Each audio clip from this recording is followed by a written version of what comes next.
दर्शकों नमस्कार, राम राम, जय श्री राम और जय माता दी। मैं हूँ अश्विनी मल्होत्रा और आप देख रहे हैं अपना पसंदीदा न्यूज चैनल जम्मू उत्तरकश। सुबह का वक्त और कुछ चुनिंदा समाचार, तो चलिए समाचार सुन ही लेते हैं। पहला समाचार यह है दर्शकों कि वित्त राज्य मंत्री पंकज चौधरी ने लोकसभा में लिखित जवाब देते हुए कहा है कि फिलहाल ये तय जब पक्का नहीं है कि 8th पे कमीशन 1 जनवरी 2026 से लागू होगा कि नहीं, क्योंकि रिपोर्ट आने में या रिपोर्ट सौंपने में 18 महीने का वक्त अभी लग सकता है।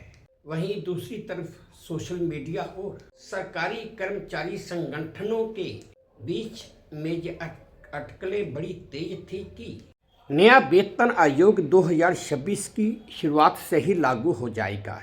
इसके बाद सांसदों ने 8वें वेतन आयोग की लागू होने की तारीख के बारे में पंकज चौधरी से सवाल किया था, जिसके ऊपर पंकज चौधरी ने ये जवाब लिखित में दिया है। अगला समाचार यह है दर्शकों कि क्या आप जानते हैं कि एक देश की राजधानी ऐसी भी है जहां पर हर बिल्डिंग सफ़ेद है, हर इमारत का रंग सफ़ेद है और वहां पर सिर्फ सफ़ेद रंग की गाड़ियां ही चलती हैं। अगर आप वहां पर गलती से भी किसी दूसरे रंग की गाड़ी चला रहे हैं तो वो गाड़ी जब्त कर दी जाएगी। दरअसल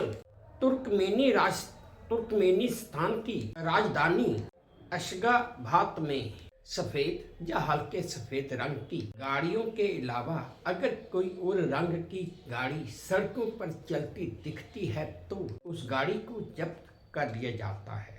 रिपोर्ट्स के मुताबिक ये नियम 2018 में लागू हुआ था, क्योंकि उस समय के राष्ट्रपति गुरबांगुली बद्री मुखामोदोव को सफ़ेद रंग ही पसंद था, जहां इमारतें और सरकारी संरचनाएं भी सफ़ेद रंग में ही हैं। अगला समाचार ये है दर्शकों कि जम्मू कश्मीर के मुख्यमंत्री उमर अब्दुल्ला की इंडिया गठबंधन के ऊपर की गई टिप्पणी पर भारतीय जनता पार्टी ने अब राहुल गांधी को निशाने पर ले लिया है।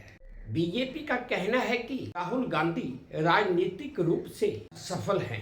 बीजेपी प्रवक्ता प्रदीप भंडारी ने कहा कि राहुल गांधी इंडिया गठबंधन को लीड करने के लायक ही नहीं है।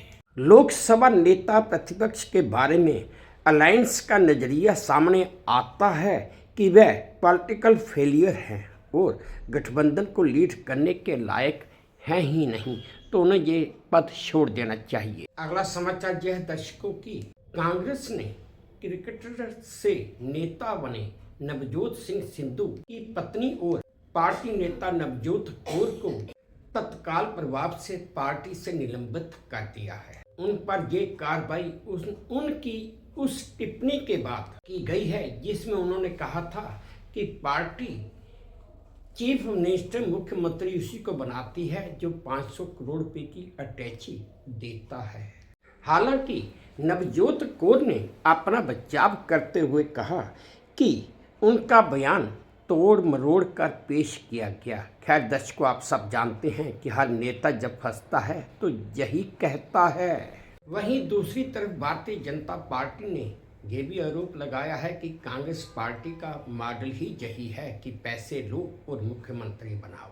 अगला समाचार यह है दर्शकों की सुप्रीम कोर्ट ऑफ इंडिया के चीफ जस्टिस यानी कि भारत के चीफ जस्टिस श्री सूर्यकांत ने इलाहाबाद के हाई कोर्ट की उस टिप्पणी पर कड़ा एतराज और नाराजगी जताई है, जिसमें कहा गया था कि पायजामा का नारा तोड़ना और सतनों को पकड़ना रेप की कोशिश नहीं है।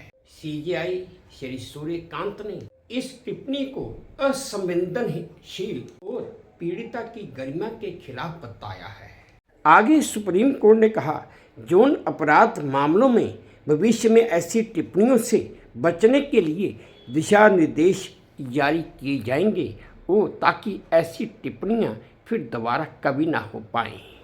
दर्शकों, अगला समाचार ये है कि वैसे वेद शास्त्रों में लिखा है कि युग 4 है, सतयुग, द्वापर युग, त्रेता युग और कलयुग। ये कलयुग का वक्त चल रहा है, इसमें हर बात इसी के हिसाब से होती है। अभी एक ताज़ा उदाहरण आया है कि कलयुग में एक पुराना हमारा भजन भी है कि माता को माता कभी ना होती, लेकिन कलयुग में माता को माता कैसे हुई मैं आपको बताता हूँ। उत्तर प्रदेश के गाजियाबाद में एक महिला ने अपनी नवजात बेटी की जन्म लेने के 45 मिनट बाद ही छत से फेंक कर जान ले ली।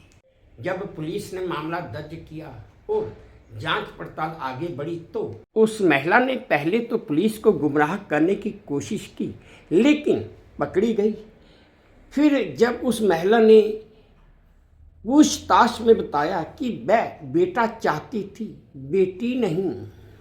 वैसे तो दर्शकों, बच्चे की तकलीफ देखकर माँ का दिल पसीज जाता है, लेकिन यहाँ पर कलयुगी माँ थी तो उसने ऐसा किया। अगला समाचार ये है दर्शकों कि जैसा आप जानते हैं कि चीन हर रोज नए आविष्कार करने में बहुत आगे है। अब चीन की प्रमुख अप्लायंस कंपनी माइडिया ने ग्वांगजू में अपना नया ह्यूमनॉइड रोबोट मिरो जू लॉन्च किया है। ये रोबोट 6 आर्म्स और व्हील लेग डिजाइन वाला दुनिया का पहला रोबोट है। और इस रोबोट की खासियत ये है कि ये रोबोट मुश्किल इंडस्ट्रियल काम और फैक्ट्री ऑटोमेशन को बेहतर बनाने के लिए बनाया गया है।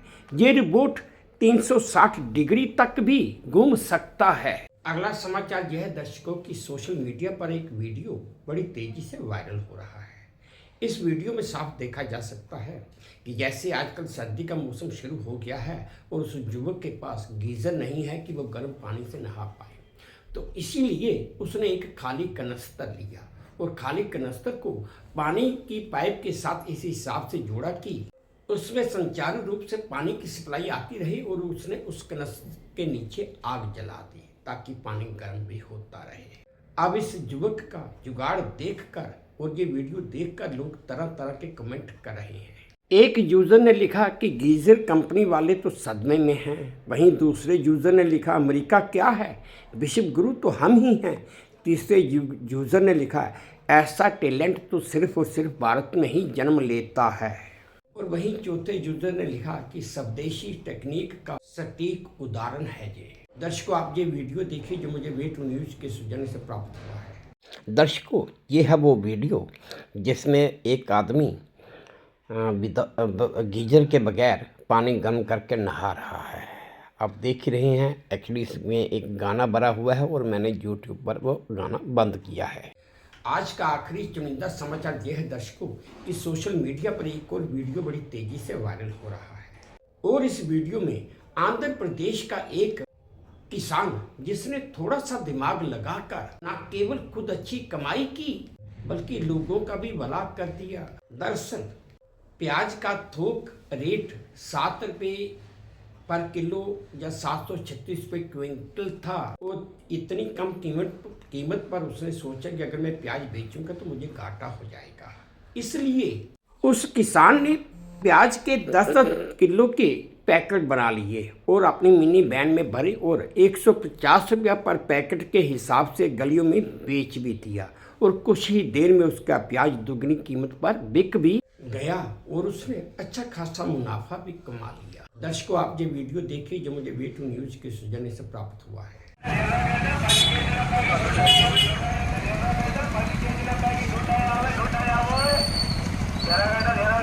ఎర్రగడ్డలు 10 కేజీల ప్యాకెట్ 150 ఎర్రగడ్డలు 10 కేజీల ప్యాకెట్ 150 ఎర్రగడ్డలు 10 కేజీల ప్యాకెట్ 150 दर्शकों, ये थे आज सुबह के कुछ चुनिंदा समाचार जो मैंने आप सबके साथ साझा किए। उम्मीद करता हूँ आपको ठीक लगे होंगे। अगर ठीक लगे हैं, पसंद आए हैं, तो मेरी वही प्रार्थना कि प्लीज़ मेरे इस चैनल को लाइक कर दीजिए, शेयर कर दीजिए और सब्सक्राइब भी कर दीजिए। और हाँ, अपने कमेंट्स मेरे कमेंट बॉक्स में ज़रूर डालिए ताकि मैं उन्हें भी ध्यान से पढ़ सकूँ। बस अब इसी उम्मीद के साथ आप सबसे विदा लेता हूँ कि आप अपना भी ध्यान रखेंगे, अपने देश का भी ध्यान रखेंगे। जय भारत, तो धन्यवाद।